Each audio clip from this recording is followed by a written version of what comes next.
Education is an ever-shifting landscape, and so this month's City Club brought together state and local leaders to see where Montana and specifically Missoula County is at going forward. School finance is complicated and not very transparent. With the future of the Department of Education in limbo and continued questions around federal funding, State Superintendent of Public Instruction Susie Hedelin wants Montana to be in charge of getting funding into classrooms.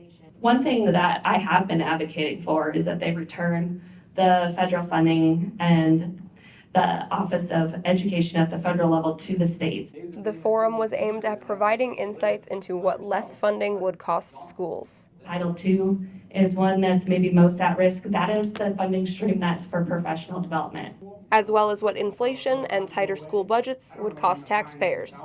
Inflation, according to the Bureau of Labor Statistics, from 2020 to 2024 rose 21%. Which is why Micah Hill, superintendent of Missoula County Public Schools, says voters have been seeing many levies. When the state gives an inflationary increase, it's actually only to 80% of your budget.